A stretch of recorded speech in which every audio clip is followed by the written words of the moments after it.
Okay.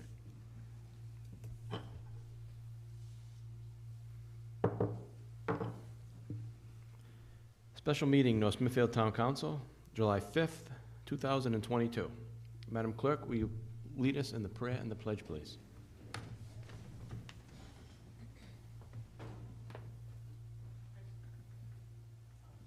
Lord, assist me with thy Holy Spirit of counsel, all those who are serving in positions of authority and responsibility.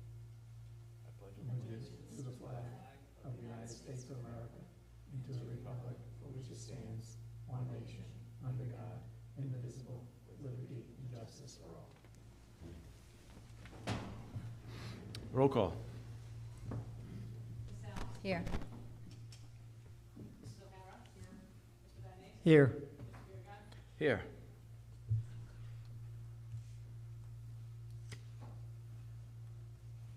Here. Administrator Zwolenski is still recovering from COVID, so he won't be joining us tonight, but he is watching as we speak.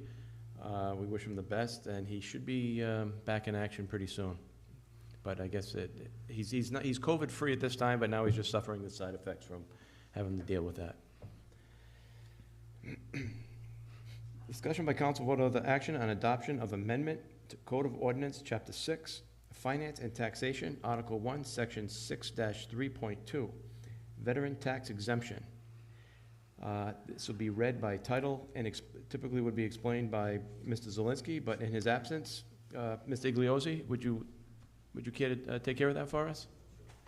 Mr. President, on June, during the beginning of this session, the council passed a resolution requesting the General Assembly to amend Dave, could you talk into the mic? the town council passed a resolution asking the General Assembly to amend the tax laws that relate to North Smithfield only with regard to veterans. That was Senate Bill 2059, and there was a duplicate House bill that was the same bill in 7143. Those bills passed both houses and was signed by the governor into law on June 27th, 2022. Therefore, the council is now in a position to amend its ordinance, and the ordinance that's before you represents the first reading as proposed by the town administrator. It amends the amounts of tax credit that applies to veterans, widows of veterans, Gold Star parents, and prisoners of war. The amounts are set out in the ordinance. With regard to veterans, it's $350 tax credit for a veteran, $200 for an unmarried widow or widower of a veteran. And if a veteran is in a prisoner of war, that prisoner of war would qualify for $350 tax credit, and a Gold Star parent would qualify for $350 as well. There's an additional exemption for a totally disabled veteran of a tax credit of $350. So those are the amounts. They've been changed. As you recall, these amounts hadn't been changed since the 1980s, I think. Okay. So this is first reading. That's the ordinance. It's be scheduled to be heard on Thursday for public hearing and second reading. Does anybody have any questions for Mr. Igliozzi?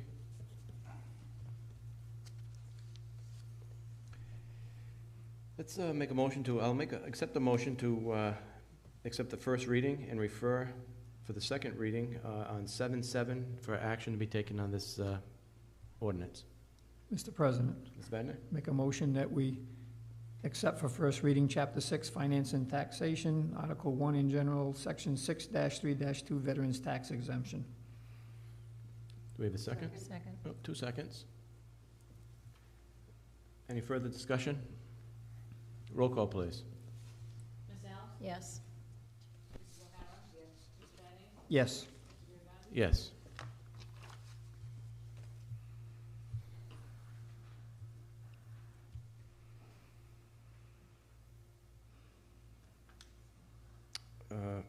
Okay, so a discussion by, hold on a minute. lost my place here. Request by Freehill Council number 5702, Knights of Columbus, for outdoor sound permit at North Smithfield Middle School for the car show on July 24th, 2022. Mr. Vadenais?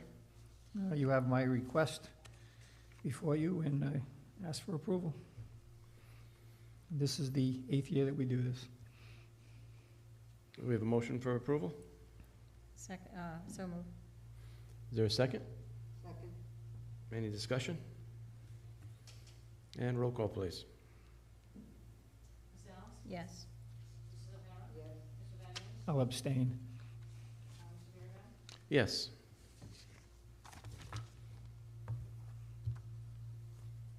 Thank you.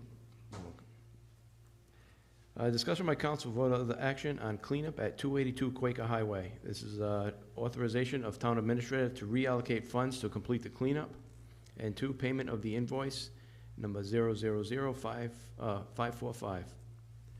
Mr. President, Mr. Vadenais? before we reallocate any funds and approve the invoice, can we get any backup slips on this or any sign-offs by the building inspector before we approve this? Building inspector's here. You want to come up, sir?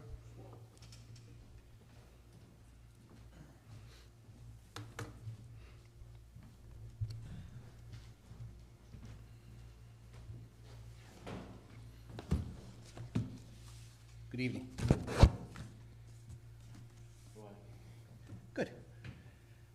So, did you have any specific questions, or? Well, I'm just wondering if we had backup slips for all of this. All I we got- got was a one-page invoice, I'd like to see more backup, like, backup for his dumpster rental and for the tipping fees and whatnot and everything. He's gonna basically give me the entire package at the end of the road here. I've been up there every day for quite a few hours. It's been approximately, I think, almost 10 days of cleanup so far. And as you can see, I can attest to the dumpsters. It's constant flow in and out of that site. The disposal weights and fees are pretty much what I'm seeing out there. Unfortunately, it's like 44 tons so far of material. That's besides a little over 18 tons of metal and mixed metals that they've taken out. Close to 100 tires, 25 propane cylinders, maybe a little bit more, multiple batteries, just an enormous amount of debris that we've uncovered, because it's like you take out one area, it's fenced, you remove the fence and you find another complete area buried. Then you go behind that one and you got another area, and it's all stuff that you never saw before because it was so well hidden. And then we uncovered at the end of the day, on Thursday, we moved a boat, or tried to move a boat, and behind the boat, between the dumpsters, there was another absorbent amount of trash down between 2 tractor-trailer bodies, in another area behind another building that you couldn't even see before we got most of the other material out. So it's been a constant flow of material coming out of that property.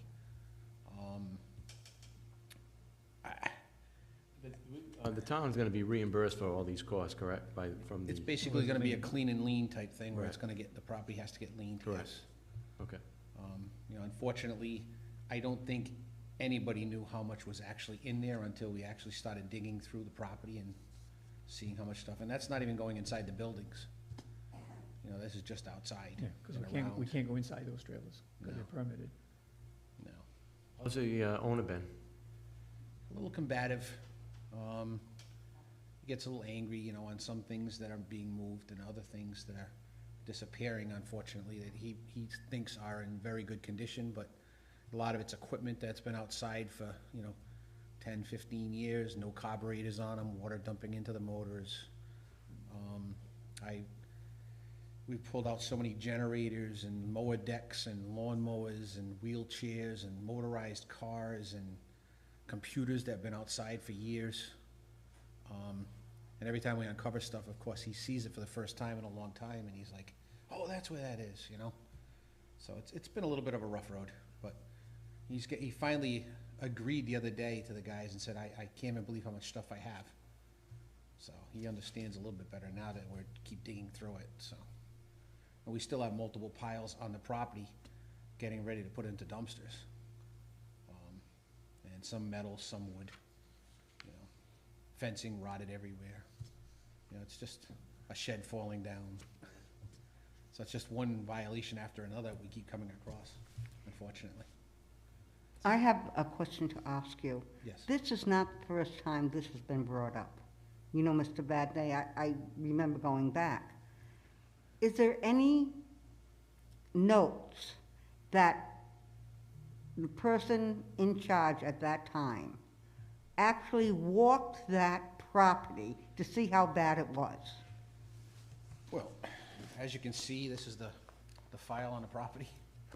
So it's quite large. Multiple, you know, officials have been on the property. How far on the property? That's the whole thing. Going back to some stuff from Bob Benoit and all the way through some of the other officials that have been here, they've cited the property multiple times. There's a multitude of different photos. Unfortunately, there was a lot of areas that people could not get to because it was so deep into the trash, into the debris, they couldn't even get to those areas because he had this thing about corralling the areas, so if nobody saw it, it was fine, and then he'd just keep burying in front of it, in front of it, in front of it, and his property goes quite a ways back. And you can't even see it from the street unless you walk all the way around the back of the property and down a little hill. There was another area back there that was probably, if I had to guess, there was about 8 dumpsters back there of material that I don't know if anybody ever saw. So it's not completed yet? No, we have, I mean, I have an estimate of approximately about $8,367.50 to finish it. Approximately, hopefully, 5 more dumpsters. And they're guessing maybe around 8.5 to 9 tons. Maybe another 1.5 to 2 tons of metal. And again, it's until we get between the dumpsters and get the machine in there and actually stop pulling some of that stuff out, because there's a path about 15 to 20 feet wide in between them, and it's at least, I don't know, 8 to 10 feet high, but you can't see all the way back, because one of the trailers is 40 feet deep, and the growth is so deep in the back with fencing, you can't even see the back of the pile. So he knowingly deceived this town, and as far as I'm concerned, it's gone back a long time. I would show no pity. Go after him, because he was trying to hide and not going with the ordinances of this town, and it's been forever. It's been quite a track record from what I can read. Again, I kind of received this as soon as I got here, so I didn't have a whole lot of background before, and I had never been on the property, so I didn't know anything what was in there until I was pretty amazed myself when we started digging. Like the first 3 days, I pretty much spent 6 hours of my day up there trying to work between the officer and, you know, Mr. Desper and the crew trying to do the work, and things would go in the dumpster and he'd be trying to take them out, and then the police would have to get him to go back in his home. And If he has anything besides this property, I'd put a lien on it. I'd like to see it completely cleared, and, well, they're giving out Section 8s. Maybe he'll have a place to live, because as far as I'm concerned, he's cheated this town. And I can't even imagine with the leaching from metals, et cetera, just in the ground itself. again, This isn't your fault, but people should have, I'm not gonna say it, been a lot more diligent in having that done. Well, It Claire- wasn't there in their backyard. Claire, in all due fairness, he'd been cited for 20 years by the building officials. Right, When nothing it- was done, 20 years. Let me finish. When he would go to municipal court, oh, we'll give you more time, we'll give you more time. That's how it got to the point that it got so bad. The municipal court continued to give him more time, because he would plead his case, oh, I'm gonna clean it up, it's good. The municipal court would give him more time, he would get more citations, it would continue on. Till finally we got the court order that we can clean the whole property up, which is where we are now. Well, shame So on the your municipal frustrating court. your frustration will end, but we're cleaning the property up now. But based on what I'm hearing from the building official is, we're gonna have to go back in and discuss this, because we didn't appropriate enough money for it. And I thank you for spending with your other duties that amount of time. I truly appreciate it. I'm not leaving there till it's clean and I can get rid of the largest part of the violations I possibly can. I mean, without bringing an arborist in and cutting all the trees and, and doing the landscaping and things of that nature, but we're trying to whack down as much weeds as we can and clean as much as we can to at least get it to a point where it's walkable and cleaned, where there's no debris and trash. Does the inside of that house look as bad as the outside? I don't know. Then maybe we should look into that too. Maybe you shouldn't be living there. It could be very dangerous. Like I said, I'm not sure how far it goes into the buildings, so. So you said there are other dumpsters down in the woods, so have those dumpsters been pulled out, or? Right now, I have, there's 4 dumpsters on site that the cleanup guy has. 2 are full, 2 are still empty. He stayed there at his own time on Friday to try to just get all the down fencing and all that thing, so Mr. Despa could remove some boats that were buried behind about 4 feet of debris. So he could get the boats out, so we could get a piece of equipment in there to try to clean behind the the tractors and the trailers in the back. So right now, there's 4 on property. And there's piles, there's maybe 4 different piles within, some are metal, some are wood, and mixed debris that are ready to go into the dumpsters, but we haven't got into that one area, so I don't know. But I mean, at this point, it's very difficult to stop.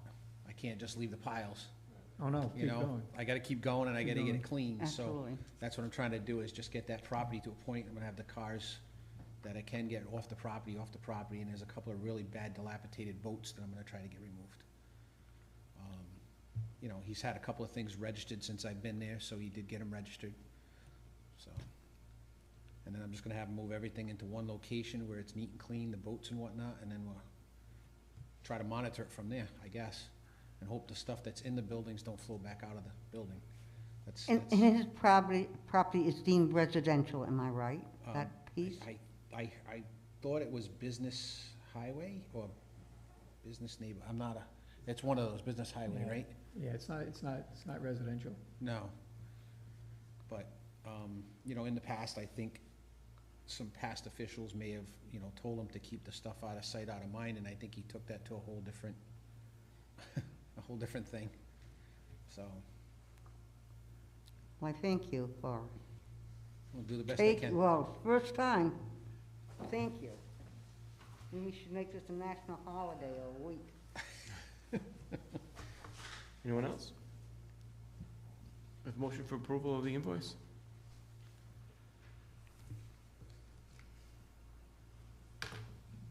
So moved.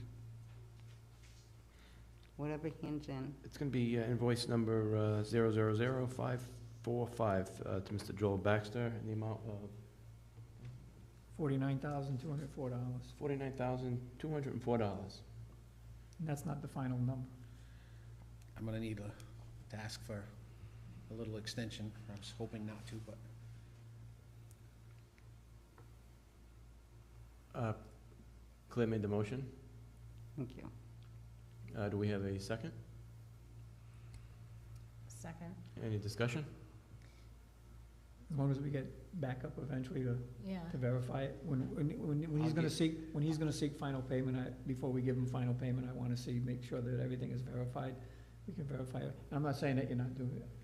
I just wanna see the backup. you'll have every document I can buy. Mhm. I want slips of all the dumpsters. Right, I'm that's- working on right. all of that in the Mhm. background, but it's just been such an ongoing project, Mhm. working there every day. Yeah, okay. You know, it's gonna be Right. almost the end of the road when we have to try to get everything together, Yeah. but I can attest that every dumpster that's going out of there has been extremely filled and as packed as we possibly can get them.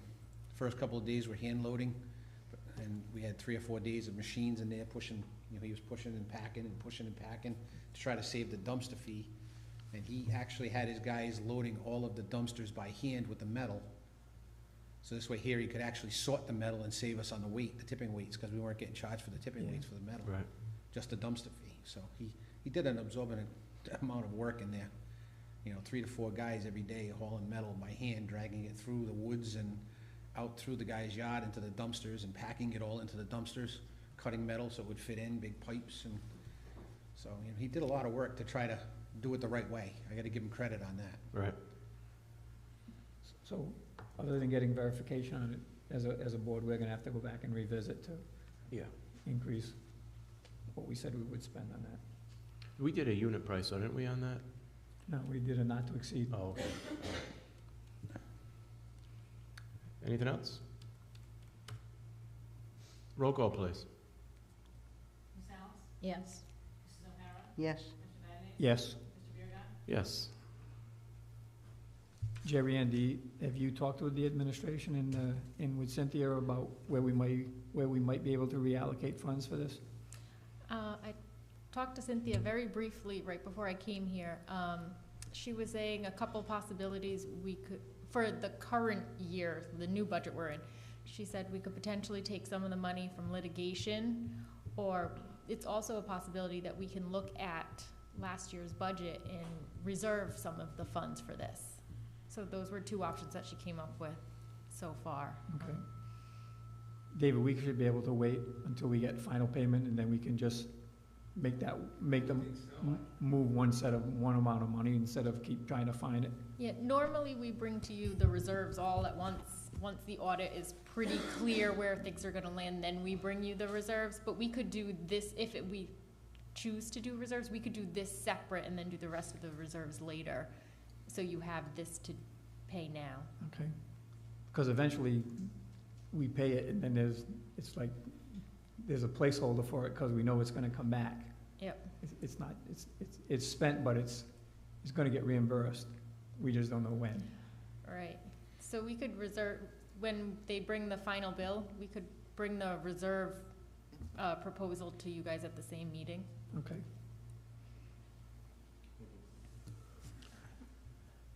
All right, I think that's it for today. At this time, I'll entertain a motion to adjourn. So moved. All in Second. favor? Aye. We are adjourned. So I just have a question.